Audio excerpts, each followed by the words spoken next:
ദൈവത്തിന്റെ പരിശുദ്ധമായ നാമം വാഴ്ത്തപ്പെടുമാറാകട്ടെ. സൂമിലായിരിക്കുന്ന എല്ലാ പ്രിയപ്പെട്ടവർക്കും വേഗം വരുന്ന കർത്താവായ യേശു ക്രിസ്തുവിന്റെ നാമത്തിൽ സ്നേഹവന്ദനങ്ങളെ അറിയിക്കുന്നു.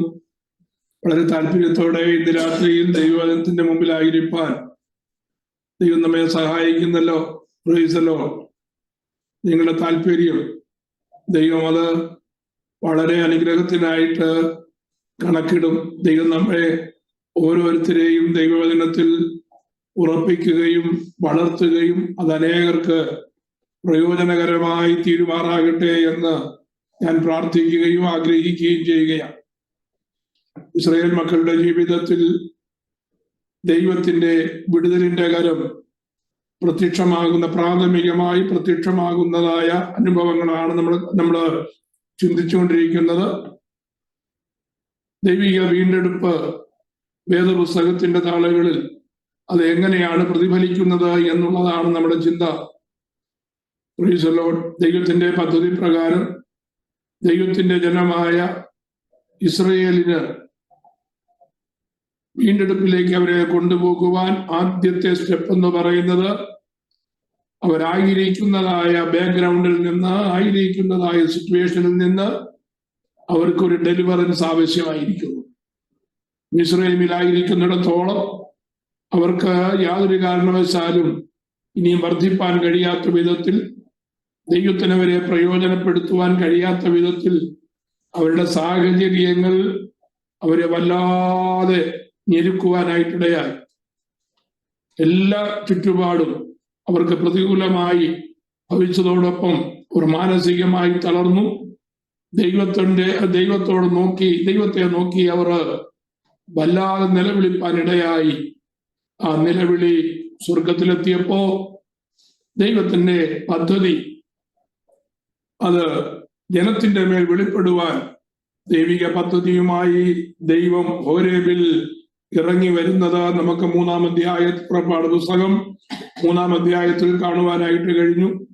അവിടെ ദൈവം മോശയ്ക്ക് വെളിപ്പെട്ട് തന്റെ വിടുതലിന്റെ പദ്ധതി മോശയിൽ കൂടെ ആരംഭിക്കുവാൻ ആഗ്രഹിക്കുന്നു എന്നുള്ളതായ കാര്യം മോശയെ അറിയിക്കുന്നു. എങ്കിലും മോശ പലവിധമായ ഒഴിവുകൾ പറഞ്ഞ് അതിൽ നിന്ന് എങ്ങനെയെങ്കിലും ഒന്ന് മാറിക്കിട്ടണമെന്നുള്ളതായ ആഗ്രഹത്തോടെ ദൈവത്തിന്റെ മുമ്പാകെ ഒത്തിരി വാദഗതികൾ മുന്നോട്ട് വെക്കുവാനിടയായിട്ട് തീർന്ന കാര്യം നാം കഴിഞ്ഞ ദിവസം ചിന്തിപ്പാനായിട്ടിടയായി.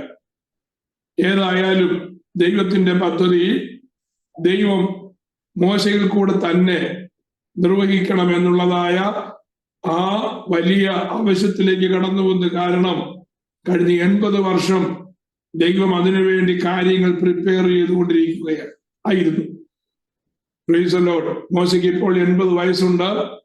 ഈ 80 വയസ്സുള്ളതായ മോശ ദൈവത്തിന്റെ കരങ്ങളാൽ ഉപയോഗിക്കപ്പെടത്തക്കതായ വിധത്തിൽ ദൈവം എന്ത് ചെയ്തു? മോശയെ മോൾഡ് ചെയ്ത് ദൈവത്തിന്റെ പദ്ധതി അക്സെപ്റ്റ് ചെയ്യത്തക്കതായ വിധത്തിൽ മോശയുടെ ജീവിത തലങ്ങളെ ദൈവം രൂപാന്തരപ്പെടുത്തി. ഇനിയും മറ്റൊരു കാര്യത്തിലേക്ക് ഇടപെടുവാൻ അല്ലെങ്കിൽ മറ്റൊരു വ്യക്തിയെ ഒരുക്കിക്കൊണ്ടുവരുവാനുള്ള സമയം ദൈവത്തിന്റെ മുമ്പിലില്ല. കാരണം ദൈവജനമായ ഇസ്രായേല് വളരെ ഭാരത്തിലേക്ക് കടന്നു വന്നിരിക്കുകയാണ്. വളരെ ക്രിട്ടിക്കൽ മൊമെന്റിലേക്ക് അവർ കടന്നു വന്നിരിക്കുകയാണ്. അപ്പൊ ദൈവത്തിന്റെ പ്രവൃത്തി ഇനിയും താമസിക്കുവാൻ വയ്യ. മോശ എന്തൊക്കെ ഉപാധികൾ പറഞ്ഞാലും ദൈവത്തിന് അത് അക്സെപ്റ്റബിൾ അല്ല. ദൈവം മോശയെ തന്നെ നിർബന്ധമായി ഏൽപ്പിക്കുന്ന കാര്യമാണ് നാം കഴിഞ്ഞ ക്ലാസ്സിൽ ചിന്തിച്ചു നിർത്തിയത്. നമ്മൾ ഇനി 5-ാമത്തെ അധ്യായത്തിലേക്ക് വരികയാണ്. പെട്ടെന്ന് നമുക്ക് ചില കാര്യങ്ങൾ ചിന്തിച്ച് നമുക്ക് മുന്നോട്ട് പോകാം. കാരണം ഇവിടെ നിന്ന് നമുക്ക് വീണ്ടെടുപ്പിനുള്ളതായ ബന്ധത്തിൽ അധികം സ്ലോ ചെയ്യുവാനായിട്ട് കഴിയത്തില്ല. എങ്കിലും അറിയേണ്ടതായ കാര്യങ്ങൾ നാം അറിയാതിരിക്കുന്നത് ഭംഗിയുമല്ലല്ലോ. 5-ാം അധ്യായത്തിലേക്ക് കടക്കുന്നതിന് മുമ്പ് 1-2 പ്രധാനപ്പെട്ടതായ കാര്യങ്ങളിലേക്ക് ഞാൻ നിങ്ങളുടെ ശ്രദ്ധയെ തിരിക്കുവാൻ ആഗ്രഹിക്കുകയാണ്. 5-ാം അധ്യായത്തിലേക്ക് വരുന്നതിന് മുമ്പ് ദൈവിക പദ്ധതിയുടെ പദ്ധതിയെ കുറിച്ച് 1-2 കാര്യങ്ങൾ നമ്മുടെ വർത്തമാന കാലത്തെ ജീവിതത്തോട് ചേർന്ന് ഒന്ന് മനസ്സിലാക്കിയിരിക്കുന്നത് നല്ലതാണ്. ദൈവത്തിന്റെ പദ്ധതിയിൽ നമുക്ക് കോൺട്രാസ്റ്റുകളെ നമുക്ക് ഒത്തിരി കാണുവാനായിട്ട് കഴിയും. എന്താ കോൺട്രാസ്റ്റുകൾ എന്ന് പറഞ്ഞാൽ നമ്മുടെ ബുദ്ധിക്ക് നിരക്കാത്തതായ കാര്യങ്ങൾ, അതായത് തീർത്തും വൈപരീത്യമായ വിപരീത ദിശയിലുള്ളതായ കാര്യങ്ങളെ നമുക്ക് ദൈവത്തിന്റെ പ്രവൃത്തികളിൽ പഴയ നിയമത്തിലും പുതിയ നിയമത്തിലും കാണുവാനായിട്ട് കഴിയും. ബുദ്ധിപരമായി ചിന്തിച്ചാൽ ഒരിക്കലും അതങ്ങനെ സംഭവിക്കുകയില്ല. മാനുഷികമായി അങ്ങനെ ഒരു തീരുമാനത്തിലേക്ക് ബുദ്ധിയുള്ളതായ മനുഷ്യരാരും വരികയില്ല. അഥവാ അങ്ങനെ ഒരു തീരുമാനം എടുത്തു കഴിഞ്ഞാൽ ആ കാര്യം വിജയത്തിലേക്ക് എത്തുവാൻ യാതൊരു സാധ്യതയുമില്ല എന്ന് ചിന്തിക്കുന്നതായ കാര്യങ്ങളാണ് വൈപരീത്യങ്ങളായ അല്ലെങ്കിൽ വിപരീത ദിശയിലുള്ളതായ അല്ലെങ്കിൽ കോൺട്രാസ്റ്റ് ആയിട്ടുള്ളതായ വിഷയങ്ങളെന്ന് നമ്മൾ മനസ്സിലാക്കുന്നത്. ദൈവത്തിന്റെ പദ്ധതിയിൽ അനേക കാര്യങ്ങൾ കോൺട്രാസ്റ്റ് ആയിട്ട് നമുക്ക് കാണുവാനായിട്ട് കഴിയും. ഉദാഹരണം പറഞ്ഞു കഴിഞ്ഞാൽ ഇപ്പൊ നമുക്ക് ഹോരേബിലേക്ക് തന്നെ നോക്കാം. ഹോരേബിൽ നിന്ന് ഒരു മനുഷ്യൻ ഇറങ്ങി വരികയാണ്. ആ മനുഷ്യൻ എന്തോ പ്രായമുണ്ട്, 80 വയസ്സ് പ്രായമുണ്ട്. അപ്പം ആ മോശയോട് നമ്മൾ ചോദിക്കുകയാ, മോശയെ നീ ഹോരേബ് പർവ്വതത്തിൽ ദൈവത്തിന്റെ ശബ്ദം കേൾക്കാനാണല്ലോ കയറിപ്പോയത്, അവിടെ ദൈവ ശബ്ദം കേട്ടല്ലോ, ഇനി അടുത്ത നിന്റെ പദ്ധതി എന്താണ്, നിന്നെ എന്ത് കാര്യമായി ഏൽപ്പിച്ചേക്കുന്നത് എന്ന് മോശയോട് ചോദിച്ചാൽ മോശ പറയും, ഫറവോന്റെ അല്ലെങ്കിൽ മിസ്രൈമ്യ സാമ്രാജ്യത്തിന്റെ കീഴിൽ നിന്ന് ഒരു വലിയ ജനതയുണ്ട്, ദൈവത്തിന്റെ ജനമായ ഇസ്രയേലുണ്ട്. ആ ഇസ്രയേലിനെ വിടുവിക്കേണ്ടതിന് വേണ്ടിയാണ് ഞാൻ ഇറങ്ങി വരുന്നത് എന്ന് മോശ പറയും.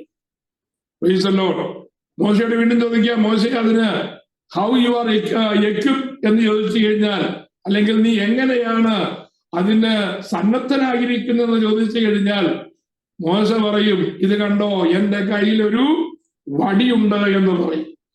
ബുദ്ധിയുള്ള ആർക്കെങ്കിലും അത് അംഗീകരിക്കാൻ കഴിയുമോ? Price the Lord.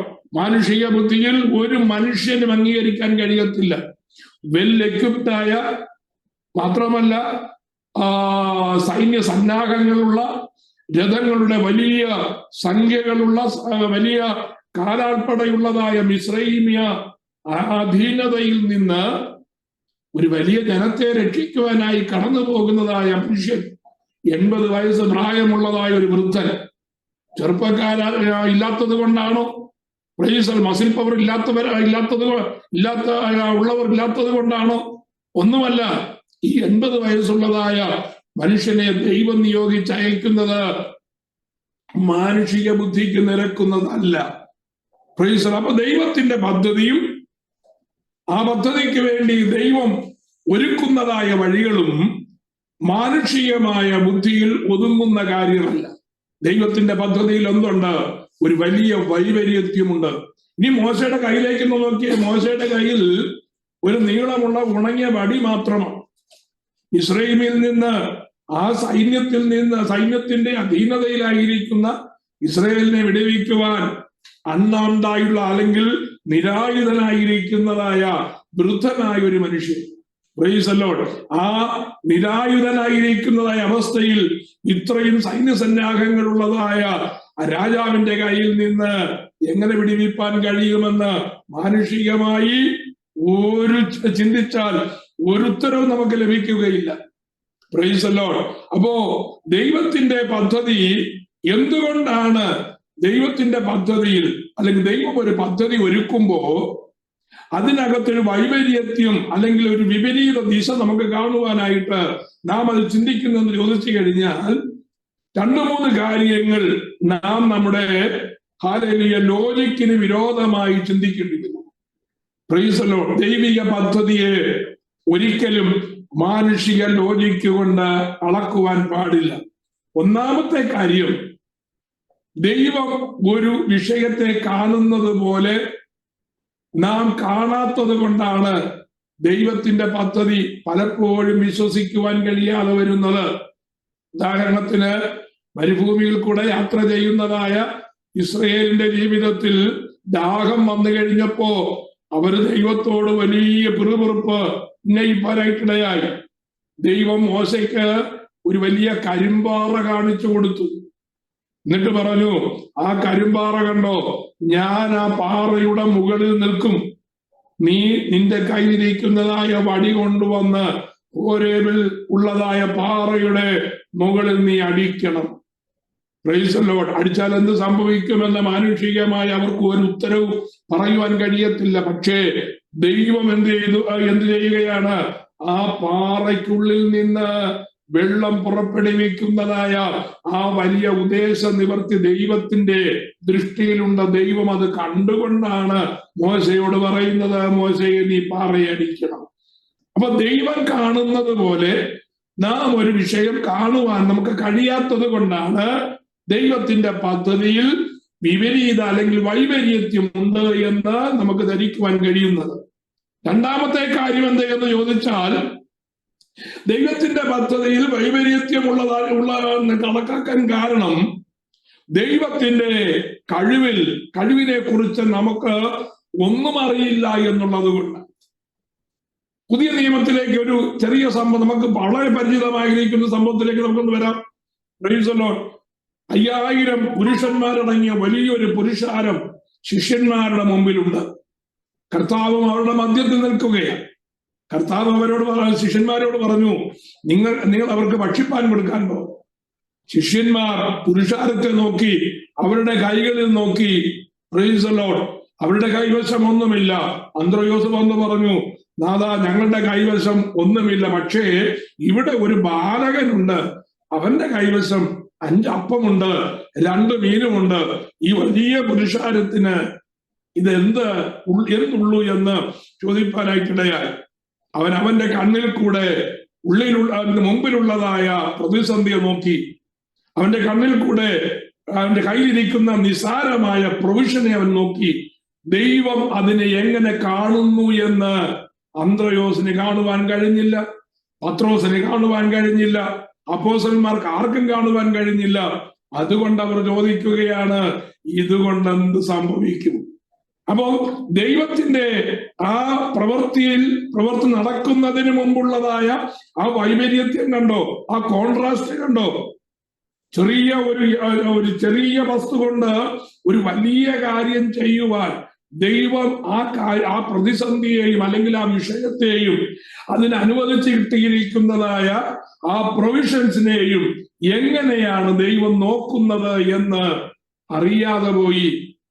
അതിനെ വർദ്ധിപ്പിക്കുവാൻ ദൈവത്തിന് കഴിയും എന്നുള്ളതായ ചിന്ത അവര് ഗ്രഹിക്കുവാൻ കഴിയാതെ പോയി. ദൈവത്തിന്റെ ആ കഴിവ് അവർക്ക് കാണുവാൻ കഴിയാതിരുന്നു. Price the Lord. അതാണ് നമ്മുടെ ജീവിതത്തിലും പലപ്പോഴും നിരാശ വരുവാൻ കാരണം. പലപ്പോഴും നമ്മുടെ ജീവിതത്തിൽ അവിശ്വാസം വരാൻ കാരണം അതാണ്. പലപ്പോഴും നമ്മുടെ ജീവിതത്തിൽ ദൈവത്തോട് പിറുപിറുക്കുവാനുള്ളതായ അവസരം നമ്മുടെ ഹൃദയത്തിൽ നിന്ന് ഒരുങ്ങി വരുവാൻ കാരണം ഇതാണ്. ദൈവിക ദൃഷ്ടിയിൽ കൂടെ നാം കാര്യങ്ങളെ കാണുവാൻ ശ്രമിക്കുന്നില്ല എന്ന് പറഞ്ഞാൽ ദൈവത്തിന്റെ കഴിവ് നമുക്ക് മനസ്സിലാക്കുവാൻ കഴിയുന്നില്ല. ദൈവത്തിന്റെ വാഗ്ദത്തങ്ങളെ അതുപോലെ ഏറ്റെടുക്കുവാൻ നമുക്ക് കഴിയുന്നില്ല. നാം പ്രതിസന്ധികളെ വലുതായി കാണുകയും ആ പ്രതിസന്ധിയെ മറികടക്കുവാൻ കഴിവുള്ള ദൈവത്തിന്റെ വലിയ ശക്തിയെ നാം ചെറുതായി കാണുകയും ചെയ്യുന്നത് കൊണ്ടാണ്. അതാണ് പല വിഷയങ്ങൾക്കകത്തും കോൺട്രാസ്റ്റ് നമുക്ക് കാണുവാനായിട്ട് കഴിയുന്നത്. അതുകൊണ്ട് നമ്മൾ എന്ത് ചെയ്യണം? ഒന്ന്, ദൈവത്തിന്റെ കഴിവിനെ അല്ലെങ്കിൽ ദൈവം പറയുന്നതായ സാധ്യതകൾ നമ്മുടെ ബുദ്ധിക്ക് അതീതമായി ദൈവകരങ്ങളിൽ പൂർണ്ണമായും സമർപ്പിച്ചേൽപ്പിച്ചു കൊടുക്കണം. രണ്ടാമത്, പ്രൈസ് ദി ലോർഡ്, നമ്മുടെ മുമ്പിലുള്ളതായ പ്രതിസന്ധിയെ നാം അത് വലുതായി കാണാതെ ആ പ്രതിസന്ധിക്ക് പുറകിൽ നിൽക്കുന്ന, പ്രതിസന്ധി അതിജീവിക്കുവാൻ കഴിയുന്ന ദൈവത്തിന്റെ പദ്ധതിയെ, ദൈവകരത്തെ, ദൈവത്തിന്റെ കഴിവിനെ നാം ഉള്ളതുപോലെ കാണുവാൻ ശ്രമിക്കണം എന്നുള്ളതാണ് നമുക്കതിൽ നിന്ന് മനസ്സിലാക്കുവാനായിട്ട് കഴിയുന്നത്. ഈ നോക്കൂ, മോശയുടെ കയ്യിൽ ഒരു വടി മാത്രമാണ്. നിസാരമായ വസ്തുക്കളെ കൊണ്ട് ദൈവത്തിന് അമാനുഷികമായ കാര്യങ്ങൾ ചെയ്യുവാൻ കഴിയും. നമ്മുടെ കയ്യിൽ ഒരു റിസോഴ്സും ഇല്ല എന്നിരിക്കട്ടെ, നമ്മുടെ കയ്യിൽ സാധ്യതകളൊന്നുമില്ല എന്നിരിക്കട്ടെ, പക്ഷേ ശൂന്യമായ അവസ്ഥയിൽ നിന്ന് ഈ പ്രപഞ്ചത്തെ മുഴുവനും സൃഷ്ടിപ്പാൻ കഴിവുള്ള നാം സേവിക്കുന്നതായ നമ്മുടെ ദൈവത്തിന് നമ്മുടെ കൈവശമുള്ളതായ ആ അല്പമുണ്ടല്ലോ, അല്പത്തെ ദൈവകരങ്ങളിൽ ഏൽപ്പിച്ചു കൊടുത്തു കഴിയുമ്പോ നിശ്ചയമായും ഒരു വലിയ ദൈവപ്രവൃത്തി കാണുവാനായിട്ട് കഴിയും.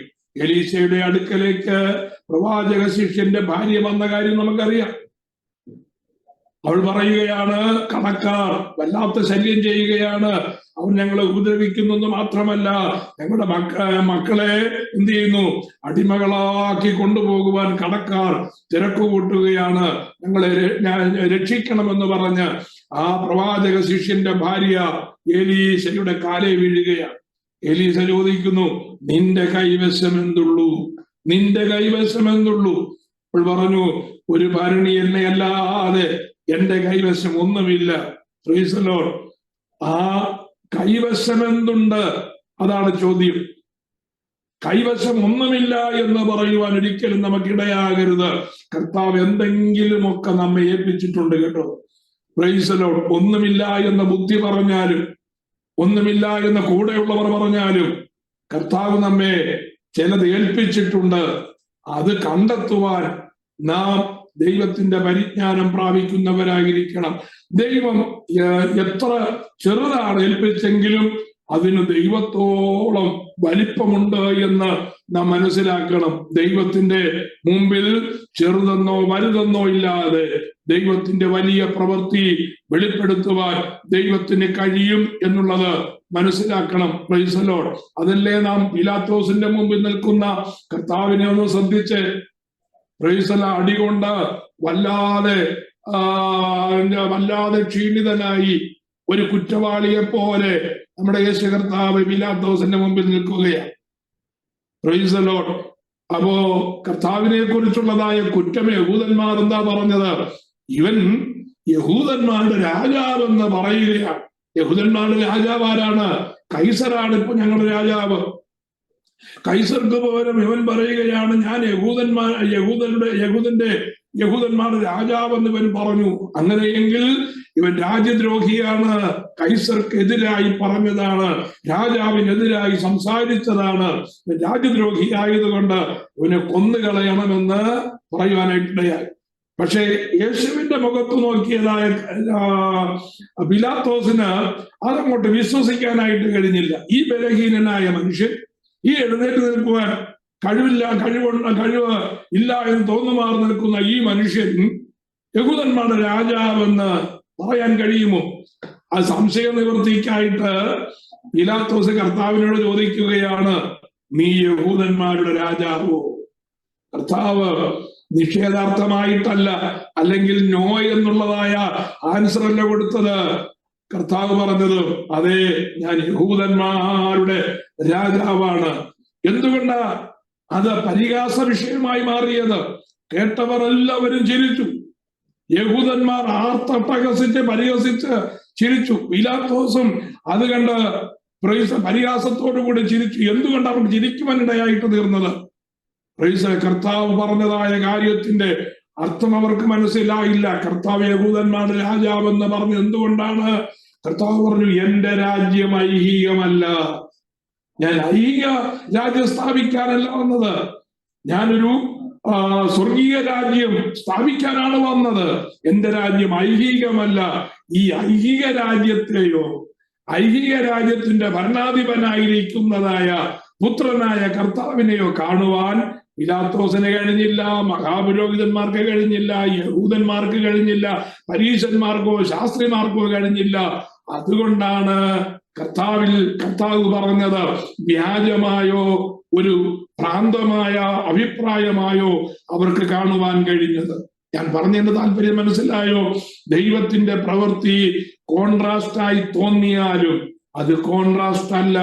ദൈവിക ദൃഷ്ടിയിൽ കൂടെ, ദൈവത്തിന്റെ പരിജ്ഞാനത്തിൽ കൂടെ നാം വിഷയങ്ങളെ കാണുവാൻ ശ്രമിച്ചാൽ, നാം ദൈനംദിന ജീവിതത്തിൽ നേരിടുന്ന വിഷയങ്ങളിൽ ഒന്നുപോലും അസംഭവ്യമെന്ന് പറഞ്ഞ് നമുക്ക് നിരാശപ്പെടുവാൻ കഴിയുകയില്ല. അത് നമ്മുടെ ശാരീരികമായ വിഷയമാകട്ടെ, നമ്മുടെ ഭൗതികമായ വിഷയമാകട്ടെ, പ്രൈസ് ദി ലോർഡ്. നമ്മുടെ ഹല്ലേലൂയ ഈ ലോക സംബന്ധമായ ഏത് വിഷയവുമായിക്കൊള്ളട്ടെ, അല്ല ആത്മീകമായ വിഷയവുമായിക്കൊള്ളട്ടെ, പ്രൈസ് ദി ലോർഡ്, അതിൽ ഒന്നും ദൈവം പറഞ്ഞ കാര്യങ്ങൾ സംഭവിക്കുകയില്ല എന്ന് ബുദ്ധി, അതേ സാഹചര്യങ്ങളും ചുറ്റുപാടുമുള്ളവരും നമ്മെ തെളിവായി സമർത്ഥിച്ചാലും അതിനകത്തൊരു കോൺട്രാസ്റ്റ് ഇല്ല. ദൈവം കാണുന്നത് പോലെ നാം വിഷയങ്ങളെ കാണുവാനും ദൈവത്തിന്റെ കഴിവിനെ മനസ്സിലാക്കുവാനും ഒരു ദൈവ പൈതലിന് ആത്മീകമായി കഴിയുമെങ്കിൽ അത് അതുപോലെ തന്നെ സംഭവിപ്പാനായിട്ടിടയായിട്ട് തീരുമെന്ന് ഇന്ന് രാത്രിയിൽ നാം മനസ്സിലാക്കണം. ഇനി 6-ാം അധ്യായത്തിലേക്ക് കടന്നു വരാം. ഇസ്രായേലിയ നേതൃത്വത്തെ ഫറവോൻ എന്ത് ചെയ്യുകയാണ്? നിരാകരിക്കുകയാണ്. ഇസ്രായേലിനെ ഇസ്രായേലിൽ നിന്ന് വിടുവിച്ചു കൊണ്ടുപോകുവാൻ 2 പേർ വരികയാണ്. മോശയും അഹരോനും വരുന്നു. അവരുടെ നേതൃത്വത്തെ അതായത് ഞങ്ങൾ ഈ ഇസ്രായേൽ ജനത്തെ കൂട്ടിക്കൊണ്ടു പോകുവാനായിട്ട് വന്നിരിക്കുകയാണ്. എന്തിനാണ്?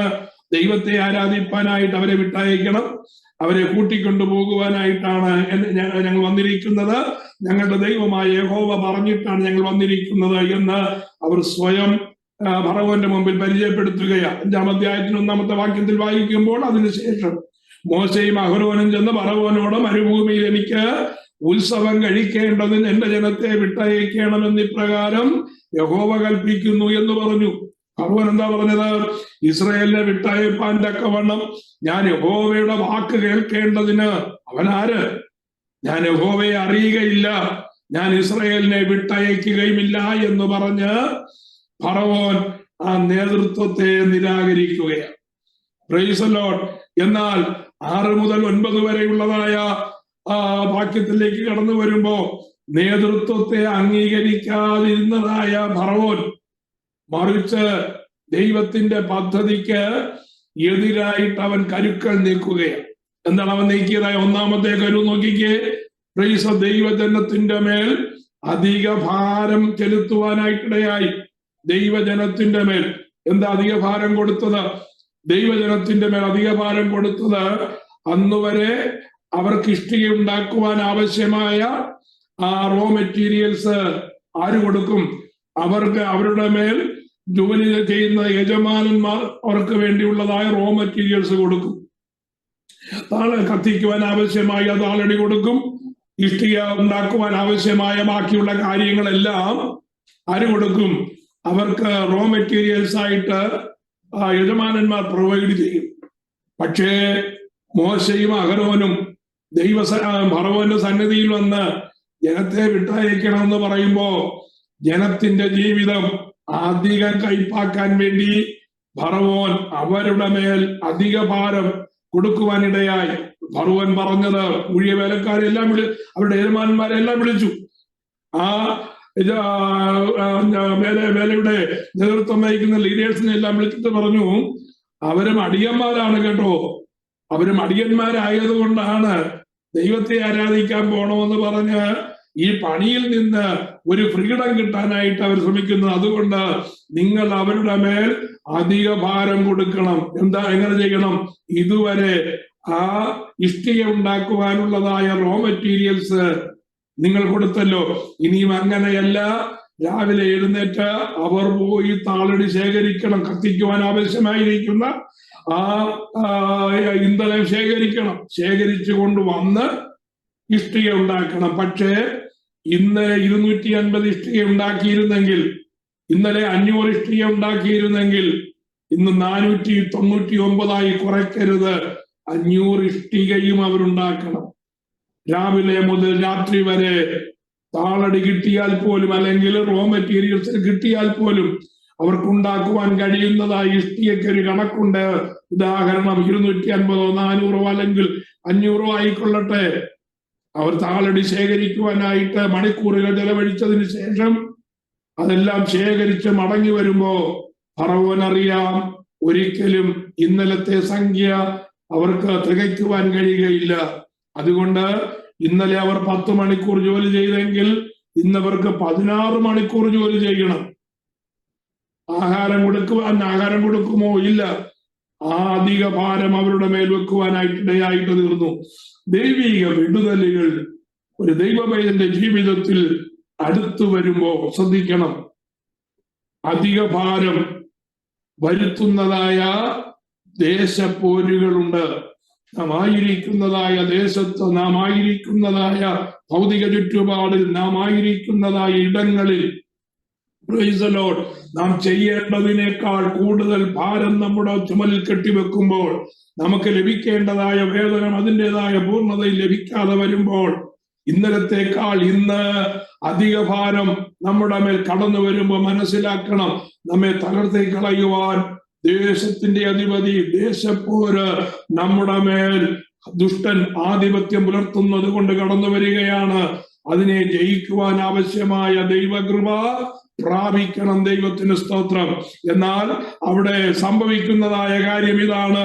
നമുക്ക് 20 വാക്യം മുതലുള്ളതായ ചില വാക്യങ്ങൾ വായിക്കുമ്പോ, അവർ ഫറവോനെ വിട്ട് പുറപ്പെടുമ്പോ മോശയും അഹരോനും വഴിയിൽ നിൽക്കുന്നത് കണ്ടവരോട്, നിങ്ങൾ ഫറവോന്റെയും അവന്റെ ഭൃത്യന്മാരുടെയും മുമ്പാകെ ഞങ്ങളെ നാറ്റി ഞങ്ങളെ കൊല്ലുവാൻ അവരുടെ കയ്യിൽ വാൾ കൊടുത്തത് കൊണ്ട് യഹോവ നിങ്ങളെ നോക്കി ന്യായം വിധിക്കട്ടെ എന്ന് പറഞ്ഞു. അവർ വന്ന് കംപ്ലൈന്റ് പറയുകയാ. അടുത്ത് ഫറവോന്റെ അടുത്തൊന്ന് കംപ്ലൈന്റ് പറഞ്ഞു ജനം, അല്ലയോ മഹാരാജാവേ, ഇന്നലെ വരെ ഞങ്ങൾക്ക് ഇവര് എന്ത് തന്നു? സാലറി തന്നു, റോ മെറ്റീരിയൽസ് തന്നു. ഇന്നവര് റോ മെറ്റീരിയൽസ് ഞങ്ങൾക്ക് തരുന്നില്ല എന്ന് മാത്രമല്ല, ഞങ്ങളുടെ മേൽ അവർ അധിക ഭാരം ചുമത്തുകയാണ്. ആ ഇഷ്ടികയുടെ എണ്ണത്തിനൊരു കുറവും വരുത്തുന്നില്ല. അതുകൊണ്ട് ഞങ്ങൾക്ക് ഇരട്ടി ജോലി ചെയ്യേണ്ടി വരുന്നു എന്ന് ഫറവോനോട് കംപ്ലൈന്റ് പറഞ്ഞപ്പോ ഫറവോൻ അവരെ ശാസിച്ച് ഓടിക്കുകയാണ്. നിങ്ങൾ മടിയന്മാരാണ്, പൊയ്ക്കോണം, എന്റെ മുമ്പിൽ പരാതിയും കൊണ്ട് വന്നേക്കരുത്.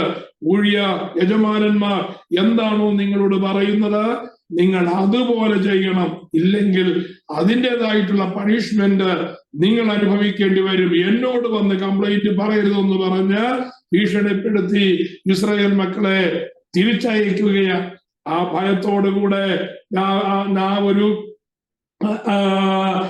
വിഷാദമായ അല്ലെങ്കിൽ നിരാശയുള്ളതായ അനുഭവത്തോടെ അവർ ഫറവോന്റെ മുമ്പിൽ നിന്ന് മടങ്ങി വരുമ്പോ വഴിയിൽ ആര് നിൽക്കുന്നു? മോശയും അഹരോനും നിൽക്കുകയാണ്. മോശയുടെയും അഹരോന്റെയും നേതൃത്വം അവർ അംഗീകരിക്കേണ്ടതിന് പകരം മോശ പറഞ്ഞതായ ഒരു കാര്യവും അവർ ചെവിക്കൊള്ളുവാൻ ഇടയാകാതെ മോശയ്ക്കും അഹരോനും എതിരായിട്ട് അവർ സംസാരിക്കുന്ന വിഷയമാണ് നമുക്ക് കാണുവാനായിട്ട് കഴിയുന്നത്. Price the Lord. മോശയെ നോക്കി അവർ പറയുകയാണ്, ഞങ്ങൾ വലിയ കുഴപ്പമില്ലാതെ പോയിക്കൊണ്ടിരിക്കുകയായിരുന്നു, ഒക്കെ ഊഴിയ വേലയുണ്ട്, അടിമപ്പണി ചെയ്യുകയാണ് എന്നിരുന്നെന്ന് പറഞ്ഞാലും ഞങ്ങൾക്കൊരു നീക്കുപോക്കൊക്കെ ഉണ്ടായിരുന്നു. പക്ഷെ ഒരു വിടുതലുണ്ട് എന്ന് പറഞ്ഞ് നിങ്ങൾ വന്നു, വിടുതലുണ്ടായതുമില്ല. ഞങ്ങൾക്ക് അധിക ഭാരം വരികയും ചെയ്തു. അതുകൊണ്ട് ദൈവം നിങ്ങളോട് അധികവും തക്കവണ്ണവും അധികവും ചോദിക്കട്ടെ എന്ന് പറഞ്ഞ് അവർ മോശയ്ക്കും അഹരോനും എതിരായി പറയുക. എന്ന് പറഞ്ഞാൽ നമ്മുടെ ഭാഷയിൽ പറഞ്ഞാൽ മോശയുടെയും അഹരോന്റെയും മുഖത്ത് നോക്കി ജനം ഒന്നടങ്കം ശപിക്കുകയാണ്. മോശയെയും അഹരോനെയും ശപിക്കുകയാണ്. ഞാൻ ചോദിക്കട്ടെ, 1-2 പേരല്ലല്ലോ മോശയും അഹരോനെയും ശപിക്കുന്നത്. ആ ഇസ്രായേലിലെ ജനമെല്ലാം ആ ഊഴിയവേല ചെയ്ത് വല്ലാതെ ജീവിതം കയ്പായി തീർന്നതായ ഒരു വലിയ ജനക്കൂട്ടം മോശയെയും അഹരോനെയും ആ തലയെ കൈവച്ച് പ്രാകുകയാണ്. ദൈവം നിങ്ങൾക്ക് എതിരായി വരട്ടെ, ദൈവം നിങ്ങളെ ശിക്ഷിക്കട്ടെ, ദൈവം നിങ്ങൾക്ക് അത് ഞങ്ങളോട് ചെയ്യുന്നതിനെ പ്രതികാരം ചെയ്യട്ടെ എന്ന് പറഞ്ഞ് അവർ ശപിക്കുകയാണ്. ഞാൻ ചോദിക്കട്ടെ, മോശയ്ക്കോ അഹരോനോ ഈ ശാപം വലിച്ചോ? ചിന്തിക്ക്, മോശയ്ക്കോ അഹരോനോ ഈ ശാപം വലിച്ചോ? സ്വന്തം ജനമാണ് ശപിക്കുന്നത്, സ്വന്തം സഹോദരന്മാരാണ് ആരെ ശപിക്കുന്നത്? അഹരോനെയും മോശയെ ശപിക്കുന്നത്, സ്വന്തം കുടുംബക്കാരെ ശപിക്കുന്നത്. അവർ സ്നേഹിക്കണം, അവരെ നേതാവായി കരുതണമെന്ന് അവർ കരുതുന്നതായ അവരുടെ ജനമാണ് അവരെ ശപിക്കുന്നത്. തുടർന്നുള്ളതായ മാസങ്ങളും വർഷങ്ങളും ഒന്ന് ചിന്തിച്ചു നോക്കിക്കേ, ഇവരുടെ ആരുടെയെങ്കിലും ശാപം മോശയുടെ മേലോ അഹരോന്റെ മേലോ വന്നോ? Price the Lord. നമ്മളൊക്കെ ആണെങ്കിൽ വഴിയേ പോകുന്ന ഒരാള് നമ്മെ നോക്കി എതിരായി പറഞ്ഞാൽ, അയ്യോ അവൻ അങ്ങനെ പറഞ്ഞത് കൊണ്ടായി എന്റെ ജോലി പോയത്, അവൻ അങ്ങനെ പറഞ്ഞത് കൊണ്ടായി എന്റെ കാറിന്റെ ടയറിന്റെ വെടി തീർന്നത്, അവൻ അങ്ങനെ പറഞ്ഞത് കൊണ്ടാണ് കാറിന്റെ പെട്രോള് സ്റ്റക്കായി പോയത്. എന്തെല്ലാം കാര്യങ്ങളാണ് നമ്മൾ കണ്ടുപിടിക്കുന്ന അറിയാമോ? ആരേലും എന്തേലും എവിടെ വെച്ചെങ്കിലും പറഞ്ഞു എന്ന് പറഞ്ഞ് പ്രൈസ് ദി ലോർഡ് നാം അതേ കയറി പിടിക്കുകയാണ്. നമുക്ക് വന്നതായ കുഴപ്പം അതേ കയറി പിടിക്കുകയാണ്. മോശയ്ക്കും അഹരോനും എതിരായി പറഞ്ഞതായ ഒരു ശാപവും മോശയുടെയും അഹരോന്റെയും ജീവിതത്തിൽ വരാത്തത് എന്തുകൊണ്ടാ? മോശയും അഹരോനും ഫറവോന്റെ സന്നിധിയിൽ പോയി പറഞ്ഞത് ദൈവം പറഞ്ഞിട്ടാ പോയത്. ദൈവത്തിന്റെ വാക്കിനവർ കീഴ്പ്പെട്ടിരുന്നു എന്ന് പറഞ്ഞാൽ ദൈവത്തിന്റെ വചനത്തിന് അവർ കീഴ്പ്പെട്ടിരുന്നു. ദൈവം പറഞ്ഞതിനവര് പ്രൈസ് ദി ലോർഡ് ഒബേ ചെയ്തു, അനുസരിച്ചു. ദൈവവചനത്തിന് കീഴ്പ്പെട്ടിരിക്കുന്നതായ മോശയ്ക്കും അഹരോനും എതിരായി ആയിരങ്ങളല്ല, പതിനായിരങ്ങളല്ല, ലക്ഷങ്ങൾ ഒന്നിച്ചു നിന്ന് എതിരായി പറഞ്ഞാലും അത് മോശയ്ക്കും അഹരോനും അതിന്റെ ഒരു അംശം പോലും അവരുടെ ജീവിതത്തിൽ ഫലിക്കുകയില്ല എന്നുള്ളത് നമുക്കൊരു ഉറപ്പായിരിക്കണം. നാം ആരാണ്? നാം ക്രിസ്തുവിന്റെ രക്തത്താൽ മുദ്രയിടപ്പെട്ടവരും കർത്താവിന്റെ രക്തത്താൽ കഴുകപ്പെട്ടവരും കർത്താവിന്റെ വചനത്തിന് കീഴ്പ്പെട്ടു നിൽക്കുന്നവരും ആണ് എന്ന് നമുക്കുറപ്പുണ്ടെങ്കിൽ ആര് എവിടെ വെച്ച് എങ്ങനെ ശാപവാക്കുകൾ പറയട്ടെ, ഞാൻ പറയട്ടെ, യാതൊരു കാരണവശാലും അതിന്റെ മുമ്പിൽ ഹൃദയം ചഞ്ചലിച്ചു പോകരുത്. അയ്യോ അവരങ്ങനെ പറഞ്ഞല്ലോ എന്ന് ഒരിക്കലും നാം ചിന്തിക്കുകയോ പറയുകയോ ചെയ്യരുത്. അത് നമ്മുടെ ജീവിതത്തിൽ ഒരിക്കലും വരികയില്ല, സംഭവിക്കുകയില്ല. പ്രൊവൈഡഡ് ഒരു കണ്ടീഷൻ ഉണ്ട്, നാം ദൈവവചനത്തിന് കീഴ്പ്പെട്ടു നിൽക്കണം. ദൈവിക പ്രമാണത്തിന് നാം കീഴ്പ്പെട്ടു നിൽക്കുന്നവരാണ് എങ്കിൽ ആരെന്ത് പറഞ്ഞെന്ന് പറഞ്ഞാലും നമ്മുടെ ജീവിതത്തിൽ അവര് പറയുന്നത് പോലെ നെഗറ്റീവായിരിക്കുന്ന ശാപവാക്കുകളായിരിക്കുന്ന ഒന്നും ഫലിക്കുകയില്ല എന്ന് നാം മനസ്സിലാക്കേണ്ടതാണ്. ദൈവത്തിന് സ്തോത്രം. മോശയും അഹരോനും ഇത് കേട്ടു. മോശയും അഹരോനും ഇത് കേട്ടിട്ട് 22-ാമത്തെ വാക്യത്തിൽ ഒന്ന് നോക്കിക്കേ. അപ്പോൾ മോശ യഹോവയുടെ അടുക്കൽ ചെന്ന്, കർത്താവെ, അവിടുന്ന് ഈ ജനത്തിന് ദോഷം വരുത്തിയത് എന്ത് എന്ന് ചോദിക്കുകയാണ്. Moses returned unto the Lord and said, Lord, wherefore hast thou so evil entreated this people? Why is it that thou hast sent me?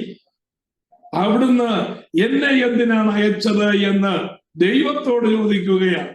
ഈ ശപിച്ചവരോട് മറുത്തൊന്നും പറഞ്ഞില്ല, ശപിച്ചവരെ തിരിച്ച് ശപിച്ചില്ല, ശപിച്ചവർക്കെതിരെ ദോഷം നിരൂപിച്ചില്ല, അവരോടൊന്നും എതിരായി പറഞ്ഞതുമില്ല, അവരോടൊന്നും വിരോധമായി ഭാവിച്ചതുമില്ല. മോശ ചെന്ന് ദൈവത്തിന്റെ സന്നിധിയിൽ പറഞ്ഞു, ദൈവമേ, ജനത്തിനെന്തിനാ ഇത്രയും പ്രയാസം അങ്ങ് വരുത്തിയത്? നമ്മളാണെങ്കിൽ എന്ത് പറയും? എന്നെ ജനം ഇന്നാര് ഇന്നത് പറഞ്ഞു, ദൈവമേ അങ്ങത് കേട്ടല്ലോ, ദൈവമേ അവർക്ക് നീ അങ്ങ് പ്രതികാരം ചെയ്യണമെന്നെങ്കിലും നമ്മൾ പ്രാർത്ഥിക്കണം. മോശ പ്രാർത്ഥിച്ചോ? അങ്ങനെ മോശ പ്രാർത്ഥിച്ചില്ല. മോശ പറഞ്ഞത് എന്താ? ദൈവമേ, ജനത്തിന് അങ്ങ് എന്തിനാ ഈ കഷ്ടത വരുത്തിയതെന്നാ ചോദിച്ചത്. ജനത്തിനു വേണ്ടി ആ വിരോധമായി സംസാരിച്ച, ശാപവാക്കുകൾ ഉന്നയിച്ച, ജനത്തിനു വേണ്ടി മധ്യസ്ഥത ചെയ്യുന്ന ഒരു മോശയെ നമുക്ക് ഇവിടെ കാണുവാൻ കഴിയും. Price the Lord. മോശയുടെ ക്യാരക്ടർ നോക്കിക്കേ. ആ ക്യാരക്ടർ എന്ന് പറയുന്നത് ക്രിസ്തുവിന്റെ ക്യാരക്ടറിന് ഇക്വലന്റ് ആയി നിൽക്കുകയല്ലേ? നമ്മെ കുറിച്ച് ദൈവം ആഗ്രഹിക്കുന്നത് അതാണ്. നമ്മുടെ ക്യാരക്ടർ, നമ്മുടെ സ്വഭാവം ക്രിസ്തുവിന് അനുരൂപമായി മാറണം. ഇതിനാണ് നാം ദൈവവചനം പഠിക്കുന്നത്. കഥ മനസ്സിലാക്കാനല്ല, കഥ മനസ്സിലാക്കേണ്ടതാണ്, ചരിത്രം മനസ്സിലാക്കണം. പക്ഷേ ആ ചരിത്രത്തിൽ കൂടെ, ദൈവിക വചനത്തിൽ കൂടെ നമ്മുടെ ക്യാരക്ടർ എന്ത് ചെയ്യണം? ഫോം ചെയ്യണം. ക്രിസ്തുവിന് അനുകൂലമായി നാം ഫോം ചെയ്യണം. അതിനുവേണ്ടിയാണ് നാം ഇത് പഠിക്കുന്നത്.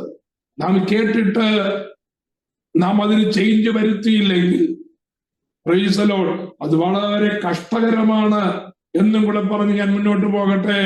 23-ാമത്തെ വാക്യത്തിൽ, അങ്ങനെ അയച്ചത് എന്തിന്? ഞാൻ അങ്ങയുടെ നാമത്തിൽ സംസാരിപ്പാൻ ഫറവോന്റെ അടുക്കൽ ചെന്നത് മുതൽ അവൻ ഈ ജനത്തോട് ദോഷം ചെയ്തിരിക്കുന്നു, അവിടുത്തെ ജനത്തെ അങ്ങ് വിട്ടയച്ചതുമില്ല എന്ന് പറയുകയാണ്. Praise the Lord. അപ്പോ ദൈവജനത്തിനെതിരായി നിൽക്കുന്നതായ ഒരു ഭരണ സംവിധാനത്തെ നമുക്ക് കാണുവാനായിട്ട് കഴിയും. Facing difficulties with God's purpose. Praise the Lord. അതാണ് നമ്മൾ പഠിച്ചത്. ദൈവത്തിന്റെ പദ്ധതിക്കെതിരെ ഉണ്ടാകുന്നതായ എതിർപ്പുകളാണ്, പ്രയാസങ്ങൾ ആണ് നമ്മൾ അധ്യായത്തിൽ കാണുവാനായിട്ട് കഴിയുന്നത്. ഇത് നമ്മുടെ ജീവിതത്തിൽ മനസ്സിലാക്കേണ്ട ഒരു കാര്യം, ദൈവ പൈതൽ ജീവിതത്തിലെ കാര്യങ്ങളെല്ലാം സുഗമമായി പോകുമെന്നോ മുന്നോട്ട് പോകണമെന്നോ നാം ശഠിക്കുന്നത് ശരിയല്ല. കാര്യങ്ങൾ കർത്താവിന്റെ സന്നിധാനത്തിൽ ഞാൻ വിശ്വസ്തയോടെ നിൽക്കുന്നു, പ്രാർത്ഥിക്കുന്നു, കാര്യങ്ങളൊക്കെ ചെയ്യുന്നു. അതുകൊണ്ട് എല്ലാ കാര്യങ്ങളും സുഗമമായി മുന്നോട്ട് പോകണം എന്ന് നാം നിർബന്ധം പിടിക്കരുത്. സുഗമമായി മുന്നോട്ട് പോകുകയില്ല. You will face difficulties with God's purpose. നാം ദൈവത്തിന്റെ ഉദ്ദേശത്തിന് വേണ്ടി നിൽക്കുകയാണോ? പ്രതിസന്ധികൾ നമ്മുടെ മുമ്പിലുണ്ട്. Praise the Lord. മോശ വിചാരിച്ചു കാണും, പർവ്വതത്തിൽ വെച്ച് യഹോവയായ ദൈവം എന്നോട് പറഞ്ഞിട്ടാണ് ഞാൻ വന്നത്, അതുകൊണ്ട് ഞാൻ ചെന്ന് പറയുന്ന ഉടനെ ഫറവോൻ അങ്ങ് കേൾക്കുമെന്ന് ഒരുപക്ഷെ മോശ വിചാരിച്ചു കാണും. Price the Lord. ഹല്ലേലൂയ. ദൈവത്തിന്റെ വചനമാണ് നമ്മൾ പറയുന്നത്, ദൈവത്തിന്റെ ആലോചനയാണ് പറയുന്നത്, ദൈവത്തിന്റെ ഇഷ്ടമാണ് നമ്മൾ പറയുന്നത്. അതുകൊണ്ട് കേൾക്കുന്നവരെല്ലാം അത് അതുപോലെ അങ്ങ് സ്വീകരിക്കും, അതുപോലെ അങ്ങ് അനുസരിക്കുമെന്ന് ആരും കരുതരുത്. Price the Lord. ഹല്ലേലൂയ. ഞാൻ പറയട്ടെ, നമ്മളെല്ലാവരും ശുശ്രൂഷക്കാരാണെന്ന് വിചാരിക്കണം. നാം കർത്താവിന്റെ നാമത്തിൽ ഒരുവനെ ഉപദേശിച്ചു കഴിഞ്ഞാൽ, ഞാൻ ദൈവദാസനാണ്, ദൈവം പറഞ്ഞിട്ടാണ്, ദൈവവചനത്തിലുള്ളതുപോലെ തന്നെയാണ് ഞാൻ പറയുന്നത്, അതുകൊണ്ട് കേൾക്കുന്നവരെല്ലാം അത് അനുസരിക്കും എന്ന് ഉറപ്പ് ഒരിക്കലും നമുക്ക് പ്രാപിപ്പാൻ കഴിയത്തില്ല. പറയുക എന്നുള്ളതാണ് ഒരു ദൈവവേദനെ കുറിച്ച് ദൈവം ആഗ്രഹിക്കുന്നത്. Praise the Lord. കേൾക്കുകയോ അനുസരിക്കുകയോ അനുസരിക്കാതിരിക്കുകയോ ചെയ്യുന്നത് കേൾക്കുന്നവരുടെ ധർമ്മമാണ്. അവരോട് ദൈവത്തിന്റെ ഇടപെടൽ എങ്ങനെയാണോ, അവർക്ക് ദൈവത്തോടുള്ളതായ ആറ്റിറ്റ്യൂഡ് എന്താണോ അതാണ് വിഷയം. ചിലരെ കേൾക്കാം, ചിലരെ അനുസരിക്കാം, ചിലര് മറുതലിക്കാം, ചിലർ എതിർപ്പ് പറയാം, ചിലരെ എതിരായി നിൽക്കാം, ചിലര് ശത്രുതയോടെ നോക്കാം, ചിലര് ചതി പ്രയോഗങ്ങൾ മനസ്സിൽ ചിന്തിച്ച് സൗകര്യം കിട്ടുമ്പോൾ ഞാൻ അവന് കൊടുക്കാം എന്നുള്ളതായ ചിന്തയോടെ ആയിരിക്കാം. Price the Lord. ഇതൊക്കെ ദൈവവചനത്തിന്റെ പിന്നിൽ ഉള്ളതാണ്. അത് സുവിശേഷം പറയുന്നതായ, ശുശ്രൂഷിക്കുന്നതായ നാം ഓരോരുത്തരും അത് മനസ്സിലാക്കി നിൽക്കണമെന്നാണ് ഇവിടെ നമുക്ക് കിട്ടുന്നതായ പാഠം. ഞാൻ പറഞ്ഞത് മനസ്സിലായല്ലോ. ഫറവോ വുഡ് നോട്ട് ലിസൺ. ഫറവോൻ അത് കേട്ടില്ല. Moses believed that since he bore the word of God, everyone, especially God's people, would listen to him. ഫറവോൻ അത് ചെയ്തില്ല, അത് കേട്ടില്ല. ഓക്കെ, ഞാൻ പറയുന്നത് എന്റെ ജനമെങ്കിലും കേൾക്കുമല്ലോ എന്നുള്ളതായ ചിന്തയില മോശ വന്നത്. പക്ഷേ ആദ്യത്തെ ഒരു എൻകൗണ്ടർ കഴിഞ്ഞപ്പോൾ തന്നെ മോശയെ അവർ ഉന്തിക്കളയുകയാണ്. നീ നേതാവായിട്ട് വന്നത് കൊണ്ടാണ് ഞങ്ങൾക്ക് ഈ കഷ്ടത വന്നതെന്ന് പറഞ്ഞ് മോശയെ അവർ ഉന്തിക്കളയുന്നത് കാണുവാനായിട്ട് കഴിയും. Price the Lord. അപ്പോ മോശയ്ക്ക് എല്ലാ സൈഡിൽ നിന്നും ഒരു റിജക്ഷൻ ഉണ്ടാകുകയാണ്. ഇത് ഇവാഞ്ചലിസത്തിന്റെ അല്ലെങ്കിൽ ദൈവവേലയുടെ ഒരു പ്രത്യേകതയാണ്. പറഞ്ഞ മനസ്സിലായോ? ദൈവവേലയുടെ, ദൈവിക ശുശ്രൂഷയുടെ, കർത്താവിന് വേണ്ടി നിൽക്കുന്നതിന്റെ ഒരു പ്രതിഫലനമാണ് നാം കർത്താവിന് വേണ്ടി നിൽക്കുന്നു എന്ന് വിചാരിച്ചുകൊണ്ട് നമ്മെ അറിയുന്ന എല്ലാവരും, നാം ഇടപെടുന്ന എല്ലാവരും, നാം സംസാരിക്കുന്ന എല്ലാവരും നമുക്ക് അനുകൂലമായി നിൽക്കുമെന്ന് ഒരിക്കലും വിചാരിക്കരുത്. അങ്ങനെ വിചാരിക്കുന്നത് ഫുളിഷ്നെസ് ആണ്. അത് വിചാരിക്കുന്നത് ഇറ്റ് ഈസ് വെയിൻ തോട്ട്സ് ആണ്. അതുകൊണ്ട് അതല്ല നമ്മുടെ വിഷയം. നാം ദൈവത്തിന് വേണ്ടി നിൽക്കുന്നു എന്നുള്ളത് മാത്രമാണ് വിഷയം. അതായിരിക്കട്ടെ നമ്മുടെ ദൗത്യവും. Praise the Lord. 6-ാം അധ്യായത്തിലേക്ക് ഞാൻ കടന്നു വരിക. അപ്പൊ 5-ാം അധ്യായത്തിന് ചുരുക്കം നിങ്ങൾക്ക് മനസ്സിലായി കാണും. 6-ാം അധ്യായത്തിലേക്ക് വരുമ്പോ പ്രൈസ് ദി ലോർഡ്, 6-ാം അധ്യായത്തിൽ മോശയ്ക്ക് ലഭിക്കുന്നതായ ദൗത്യമാണ് നമ്മുടെ വിഷയം. മോശയ്ക്ക് ലഭിക്കുന്നതായ ദൗത്യം. പ്രൈസ്, എന്താണ് മോശയ്ക്ക് ലഭിക്കുന്നതായ ദൗത്യം? Price the Lord. ദൈവത്തിന്റെ പ്രവൃത്തി മിസ്രയീമിൽ വെളിപ്പെടുവാനായിട്ട് പോകുകയാണ്. Price the Lord. പ്രത്യേകിച്ച് 6-ാം അധ്യായത്തിന്റെ പ്രത്യേകത എന്ന് പറയുന്നത് 2 ഗ്രേറ്റ് റെവലേഷൻസ് റിവീൽ ചെയ്യപ്പെടുകയാണ്. 2 വലിയ വെളിപ്പാടുകൾ റിവീൽ ചെയ്യപ്പെടുന്ന ഒരു അധ്യായമാണ് 6-ാമത്തെ അധ്യായം. എന്താണെന്നറിയാമോ? അതുവരെ വെളിപ്പെടാത്തതായ വിധത്തിൽ യഹോവയായ ദൈവം ജനത്തിനു വേണ്ടി വെളിപ്പെടുകയാണ്. Praise the Lord. അതെന്താണെന്നറിയാമോ? ദൈവം തന്റെ നാമം വെളിപ്പെടുത്തുകയാണ്. അതായത് ഇസ്രായേൽ മക്കളുടെ ജീവിതത്തിൽ താൻ ചെയ്യുവാൻ പോകുന്നതായ പ്രവൃത്തിയുടെ അടിസ്ഥാനത്തിൽ, ശ്രദ്ധിക്കണം, വളരെ ഇമ്പോർട്ടന്റ് ആയിരിക്കുന്ന വിഷയമാണ്. ഇസ്രായേൽ മക്കളുടെ ജീവിതത്തിൽ ഇനി മുതൽ താൻ പ്രവർത്തിക്കാൻ പോകുന്നതായ പ്രവൃത്തിയുടെ അടിസ്ഥാനത്തിൽ തന്റെ പേര് വെളിപ്പെടുത്തുകയാണ്. ആര്? യഹോവയായ ദൈവം. എന്ന് പറഞ്ഞാൽ ഞാൻ യഹോവയാണ് എന്ന് ദൈവജനത്തിന് വെളിപ്പെടുത്തുവാൻ പോകുകയാണ്. Price the Lord. ആദാമിന്റെ മുമ്പിൽ യഹോവയായ ദൈവം തന്നെ വെളിപ്പെടുത്തിയിട്ടുണ്ട്. ആദാമിന്റെ തലമുറയുടെ മുമ്പിൽ, ഹാബേലിന്റെ മുമ്പിലായാലും ഹാനോക്കിന്റെ മുമ്പിലായാലും യഹോവയായ ദൈവം തന്നെ വെളിപ്പെടുത്തിയിട്ടുണ്ട്. അബ്രഹാം, ഇസഹാക്ക്, യാക്കോബ് തുടങ്ങിയതായ ഗോത്രപിതാക്കന്മാർക്ക് ദൈവം തന്നെ വെളിപ്പെടുത്തിയിട്ടുണ്ട്. പക്ഷെ ഇതിനു മുമ്പ്, അതായത് മോശയ്ക്ക് ഈ പ്രത്യേക രീതിയിൽ വെളിപ്പെടുന്നതിന് മുമ്പ് യഹോവ ഇവർക്കാർക്കും വെളിപ്പെട്ടിട്ടില്ല. എന്താണെന്നറിയാമോ? Price the Lord.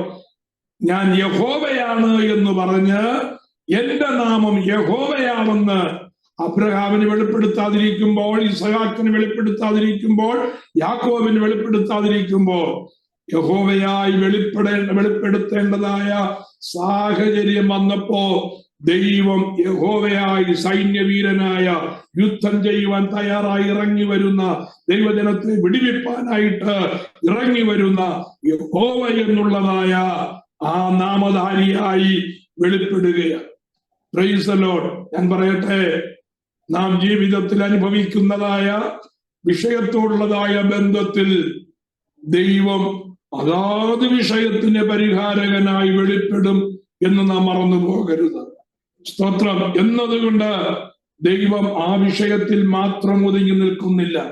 ദൈവത്തെ നാം യഹോവയായ ദൈവം എന്ന് പറയുമ്പോൾ, ദൈവത്തെ എലോഹീം എന്ന് പറയുമ്പോൾ, ദൈവത്തെ നാം വിവിധ പേരുകളാൽ അറിയപ്പോൾ, ഞാൻ നിങ്ങളോട് ഒരുപക്ഷെ 5-6 പേരുകളുടെ നിർവചനം ഞാൻ പറഞ്ഞിട്ടുണ്ട്. Price the Lord. ഹല്ലേലൂയ. അപ്പോ ആ ഓരോ നാമത്തിന്റെയും അർത്ഥം, അതിനനുസരിച്ച് ദൈവം ആ നാമത്തിന് തക്കവണ്ണം ഇടപെടുവാൻ പോകുകയാണ് എന്താണ് അതിന്റെ അർത്ഥം. Price the Lord. അപ്പോ ഏതാണ്ട് പിതാവായ യഹോവയായ ദൈവത്തിന് 40ഓളം പേരുകൾ നമുക്ക് ദൈവജനത്തിൽ കാണുവാനായിട്ട് കഴിയും. ആ 40ഓളം പേരുകളെയും നമ്മൾ ഓരോന്നായി വിശകലനം ചെയ്ത് പഠിക്കുമ്പോൾ ദൈവം ഈ പ്രപഞ്ചത്തിന്റെ മേൽ, ദൈവം തന്റെ ജനത്തിന്റെ മേൽ, ദൈവം തന്റെ ശത്രുവിന്റെ മേൽ, ദൈവ സാമ്രാജ്യങ്ങളുടെ മേൽ, ദൈവം പ്രകൃതി ശക്തികളുടെ മേൽ ഒക്കെ എങ്ങനെയാണ് ഇടപെടുവാൻ ആഗ്രഹിക്കുന്നത് എന്ന് ദൈവത്തിന്റെ ആ ഡൈവേഴ്സിഫിക്കേഷൻ പ്രവർത്തനം നമുക്ക് കാണുവാനായിട്ട് കഴിയും. Price the Lord. ഇപ്പോ ഇസ്രായേലിന് ഒരു വിടുതലാണ് ആവശ്യം. എവിടെ നിന്ന്? മിസ്രൈമിയ രാജാവായ ഫറവോന്റെ കീഴിൽ നിന്ന് ഒരു വിടുതലാണ് ആവശ്യം. അതുകൊണ്ട് ആ വിടുതൽ നാമധാരിയായി യഹോവയായ ദൈവം വെളിപ്പെടുന്നത് കാണുവാനായിട്ട് കഴിയും. ദൈവത്തിന് സ്തോത്രം. അപ്പൊ ഒന്നാമതായി യഹോവയുടെ നാമം അല്ലെങ്കിൽ യഹോവയായി വെളിപ്പെടുന്നത് ആണ് നമുക്ക് ഈ അധ്യായത്തിൽ കാണുവാൻ കഴിയുന്നത്. രണ്ടാമത്തെ വെളിപ്പാടെന്ന് പറയുന്നത് praise the Lord, God is showing he is faithful and covenant keeping God എന്ന. Praise the Lord. യഹോവയായ ദൈവം അബ്രഹാമിനെ വിളിച്ചു വേർതിരിച്ചപ്പോ അബ്രഹാമിനൊരു വാഗ്ദത്വം കൊടുത്തു, അബ്രഹാമിനോട് നിയമം ചെയ്തു. ഇസഹാക്കിന് വാഗ്ദത്വം പുതുക്കി കൊടുത്തു. യാക്കോബിനോട് ദൈവം ആ നിയമം വീണ്ടും ചെയ്യുവാനായിട്ടിടയായി. തലമുറയായി ദൈവം നിയമം ചെയ്തു കൊണ്ടുവരികയാണ്. Praise the Lord. ദൈവത്തിനൊരു നിയമമുണ്ട്. ആ നിയമം നിവർത്തിക്കേണ്ടതായ, ആ നിയമം സ്ഥാപിക്കേണ്ടതായ സമയം, അല്ലെങ്കിൽ ആ ഉടമ്പടി നിവർത്തിക്കേണ്ടതായ സമയമായപ്പോ കവനന്റ് കീപ്പിംഗ് ഗോഡ് എന്ന് പറഞ്ഞ് ദൈവം വെളിപ്പെടുന്ന അധ്യായമാണ് 6-ാമത്തെ അധ്യായം. അവർ God is a covenant keeping God എന്ന് പറഞ്ഞാൽ നമ്മളോട് ചെയ്തതായ ഉടമ്പടി, നമ്മളോട് ചെയ്തതായ വാഗ്ദത്തം നാളുകൾ ദീർഘിച്ചു പോയാലും മാസങ്ങൾ കഴിഞ്ഞാലും തലമുറകൾ മാറിയാലും ദൈവിക വാഗ്ദത്തം മാറുകയില്ല എന്ന് താൻ ആദ്യമായി വെളിപ്പെടുത്തുന്ന അധ്യായമാണ് 6-ാമത്തെ അധ്യായം. കവനന്റ് കീപ്പിംഗ് ഗോഡായി 6-ാം അധ്യായത്തിൽ വെളിപ്പെടുകയാണ്. എന്ന് പറഞ്ഞാൽ ഞാൻ അബ്രഹാമിനോട് പറഞ്ഞു, ഞാൻ നിന്റെ സന്തതി എന്ത് ചെയ്യും? കനാൻ ദേശത്തേക്ക് മടക്കി വരുത്തും. ആ മടക്കി വരുത്തുന്നതിന് യഹോവ എന്ന നാമധാരിയായി ദൈവം അബ്രഹാമിന്റെയും ഇസഹാക്കിന്റെയും യാക്കോബിന്റെയും ദൈവമായി ഇറങ്ങി വരികയാണ് 6-ാമത്തെ അധ്യായത്തിൽ. ദൈവത്തിന് സ്തോത്രം. മനസ്സിലാക്കേണ്ടതായ ചില കാര്യങ്ങളുണ്ട്. ഒന്ന്, സിവിയറിറ്റി ഓഫ് ഗോഡ് എന്ന് പറഞ്ഞാൽ ദൈവത്തിന്റെ കാർക്കശ്യ സ്വഭാവം. ഒരു കാര്യം പറഞ്ഞാൽ ആ കാര്യത്തിന്റെ മേൽ ദൈവം കാണിക്കുന്ന ആ ഇന്റൻസിറ്റി അല്ലെങ്കിൽ അതിന്റെ തീവ്രതയുണ്ടല്ലോ. Price the Lord. അത് നമുക്ക് മനസ്സിലാക്കുവാനായിട്ട് കഴിയും. രണ്ട്, ദൈവം എപ്പോഴും കൃപയും കരുണയുമുള്ളവനാണ്. അവർ God is a God of mercy and grace. ഇതാണ് ദൈവത്തിന്റെ സ്വഭാവത്തിന്റെ വൈരുദ്ധ്യം എന്ന് പറയുന്നത്. ദൈവം തന്റെ ഉടമ്പടി ചെയ്യുവാൻ ജലസായി അല്ലെങ്കിൽ തീഷ്ണ സ്വഭാവമുള്ളവനായി നിൽക്കുമ്പോൾ തന്നെ ദൈവം തന്റെ ജനത്തിന്റെ മേൽ കൃപയും കരുണയുമുള്ള ദൈവമാണ്. ദൈവം തന്നെ, പ്രൈസ് ദി ലോർഡ്, ദൈവത്തിന്റെ സ്വഭാവം തന്നെ കോൺട്രാസ്റ്റ് ആയിട്ട് നമുക്ക് തോന്നും. Price the Lord. ഹല്ലേലൂയ. തന്നെ അനുസരിക്കാതിരിക്കുന്ന, തന്റെ കൽപ്പനകളെ ലംഘിക്കുന്ന, ഹല്ലേലൂയ, ആ പർവ്വതത്തെ തൊടുന്നതായ മനുഷ്യനെ കല്ലെറിഞ്ഞു കൊല്ലണമെന്ന് കർക്കശ സ്വഭാവരൂപിയായി ദൈവം നിൽക്കുമ്പോൾ തന്നെ തന്റെ ജനത്തോട് കരുണയും കൃപയും കാണിക്കുന്ന സ്നേഹവാനായ ഒരു ദൈവത്തെ നമുക്ക് കാണുവാൻ കഴിയും എന്നുള്ളതാണ് ദൈവത്തിന്റെ പ്രത്യേകത. എന്ന് പറഞ്ഞാൽ ദൈവത്തിന്റെ അരുളപ്പാടുകൾ അതിന്റെ വില കൊടുത്ത് കീപ്പ് ചെയ്യുന്നതായ ദൈവജനത്തിന് ദൈവം എക്കാലത്തും കൃപയും കരുണയും നിറഞ്ഞവനായി തന്നെ നിൽക്കുമെന്നുള്ളതാണ് അതിൽ നിന്ന് മനസ്സിലാക്കുവാനായിട്ട് കഴിയുന്നത്. Price the Lord. 6-ാം അധ്യായത്തിലേക്ക് കടന്നു വരുമ്പോ ജനത്തിന്റെ നിസ്സഹകരണം കാണുവാനായിട്ട് കഴിയും. മോശയോടോ അഹരോനോടോ സഹകരിക്കാത്തതായ ഒരു ജനത്തെ നമുക്ക് കാണുവാനായിട്ട് കഴിയും. പക്ഷേ മോശയുടെ മേലുള്ളതായ നിയോഗം അല്ലെങ്കിൽ ജനത്തെ കുറിച്ചുള്ളതായ നിയോഗം ദൈവം ഉറപ്പിക്കുകയാണ്. 6-ാം അധ്യായത്തിന്റെ 12-ാമത്തെ വാക്യം വരുമ്പോ അതിന് മോശ, ഇസ്രായേൽ മക്കൾ എന്റെ വാക്ക് കേട്ടില്ല, പിന്നെ ഫറവോൻ എങ്ങനെ കേൾക്കും, ഞാൻ വാഗ്വൈഭവമുള്ളവനല്ലോ എന്ന് യഹോവയുടെ സന്നിധിയിൽ പറയുകയാണ്. Praise the Lord. യഹോവയായ ദൈവം എന്ത് ചെയ്യുകയാണ്? ദൈവം അവിടെ അവനെ ഉറപ്പിക്കുകയാണ്. നീ ഒരുപക്ഷെ വാഗ്വൈഭവം പറയാൻ കഴിവില്ലാത്തവനായിരിക്കാം, നിനക്ക് കഴിവില്ല എന്ന് നീ നിന്നെ തന്നെ പറയുന്നവനായിരിക്കാം. പക്ഷേ നിന്നെ അയക്കുന്നതായ എനിക്ക് ജനത്തെ വിടുവിപ്പാനുള്ളതായ ശക്തിയുണ്ട്. ഞാൻ യഹോവയായ ദൈവമാകുന്നു എന്ന് മോശയ്ക്ക് ഉറപ്പ് കൊടുക്കുകയാണ്. Price the Lord, hallelujah. തുടരെ അവിടെ തന്നെ വീണ്ടും മോശ തന്റെ ബലഹീനത വ്യക്തമാക്കുന്നത് നമുക്ക് കാണുവാനായിട്ട് കഴിയും. പക്ഷേ മോശയുടെ ഓരോ ഒഴിവ് കഴിവും അവിടെ ദൈവസന്നിധാനത്തിൽ എന്തില്ല, ഒരു ഫലവും ചെയ്തില്ല. മോശയെ ദൈവം ധൈര്യത്തോടുകൂടെ ഫറവോന്റെ മുമ്പിലേക്ക് അയക്കുകയാണ്. മോശയുടെ കയ്യിൽ എന്തുണ്ട്? മോശയുടെ കയ്യിൽ ദൈവത്തിന്റെ വടിയുണ്ട്. മോശയുടെ കയ്യിൽ ദൈവത്തിന്റെ വടി ഉള്ളിടത്തോളം കാലം ലജ്ജിക്കേണ്ടി വരികയില്ല. 7-ാമത്തെ അധ്യായം മുതൽ 12-ാമത്തെ അധ്യായം വരെ മോശ ഇടവിടാതെ ഫറവോന്റെ മുമ്പിലേക്ക് കടന്നു പോകുന്നതും അവിടെ നിന്ന് ലജ്ജിതനായി മടങ്ങി വരുന്നതും ജനത്തിനു വേണ്ടി ഇടിവിൽ നിൽക്കുന്നതും ദൈവത്തോട് അവൻ അപേക്ഷിക്കുന്നതും വീണ്ടും ഫറവോന്റെ അടുക്കലേക്ക് കടന്നു പോകുന്നതും ഇങ്ങനെ ഒരു റിപ്പീറ്റഡ് ആയിരിക്കുന്നതായ നിരാശാപൂർണമായ ഒരു വലിയ സംരംഭം നമുക്ക് 7-ാം അധ്യായം മുതൽ 11-ാം അധ്യായം വരെ വായിപ്പാനായിട്ട് കഴിയും.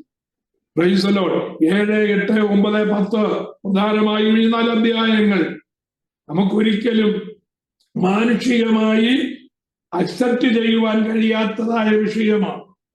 നാം ആണ് ആ സ്ഥാനത്തെങ്കിൽ ഇസ്രായേൽ മക്കളുടെ വിടുതലും വേണ്ട, എനിക്ക് ദൈവത്തിന്റെ പ്രവൃത്തിയും ചെയ്യാൻ വയ്യ, ദൈവം എന്നെ കളിപ്പിക്കുകയാണെന്ന് പറഞ്ഞ് നാം മടങ്ങിപ്പോരുമായിരുന്നു.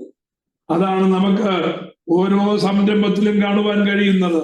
പക്ഷേ ദൈവത്തെ അറിഞ്ഞ മോശ, ദൈവത്തിന്റെ ശബ്ദം കേട്ട മോശ, അത് ഹൃദയത്തിൽ എഴുതപ്പെട്ട മോശ, തനിക്ക് എന്തു വന്നാലും സാരമില്ല, ദൈവത്തിന്റെ പ്രവൃത്തി ചെയ്യണം, അല്ലെങ്കിൽ ദൈവത്തിന്റെ പ്രവൃത്തി മൂലം എന്റെ ജനത്തിനൊരു വിടുതൽ വേണമെന്നുള്ളതായ ഉറച്ച തീരുമാനമുള്ളതായ മോശ ദൈവത്തിന്റെ സന്നിധാനത്തിൽ എങ്ങനെ നിൽക്കുന്നു എന്നുള്ളതാണ് 7 മുതൽ 10 വരെയുള്ളതായ അധ്യായങ്ങൾ ചിന്തിപ്പാനായിട്ട് കഴിയുന്നത്. ദൈവത്തിന്റെ സ്തോത്രം. കർത്താവായ ദൈവം നമ്മെ സഹായിക്കുമാറാകട്ടെ. അടുത്ത ദിവസം ദൈവത്തിന്റെ അൾട്ടിമേറ്റ് വിടുതൽ, ആ മിസ്രൈമിന്റെ കീഴിൽ നിന്ന് ദൈവജനത്തെ വിടുവിക്കുന്ന ദൈവത്തിന്റെ ആ അൾട്ടിമേറ്റ് പ്രവൃത്തി നമുക്ക് മനസ്സിലാക്കുവാൻ ദൈവം കൃപ നൽകുമാറാകട്ടെ. ഈ വചനങ്ങൾ ആ ദൈവം നമ്മെ അനുഗ്രഹിക്കുമാറാകട്ടെ എന്ന് പറഞ്ഞ് ഞാൻ ചിന്ത ഇവിടെ നിർത്തുകയാണ്. കണ്ണുകളെ അടയ്ക്കാം, നമുക്ക് പ്രാർത്ഥിക്കാം. ഇന്ന് രാത്രിയിൽ ദൈവത്തിന്റെ ആത്മാവിന്റെ ദൂത് നമ്മുടെ ജീവിതത്തിന്റെ അനുഭവത്തോട് ആരോടെങ്കിലും സംസാരിച്ചിട്ടുണ്ടെങ്കിൽ ആ ദൈവത്തിന്റെ ആത്മാവ് വ്യക്തമായി നമ്മോട് ഇടപെട്ട വിഷയമാണ് എന്ന് മനസ്സിൽ ഉറപ്പിച്ച് ആ വചനം ഹല്ലേലൂയ ഹൃദയത്തിൽ സംഗ്രഹിച്ച് പ്രാർത്ഥനയോടെ കടന്നു പോകാം. ദൈവമായ കർത്താവ് സഹായിക്കുമാറാകട്ടെ.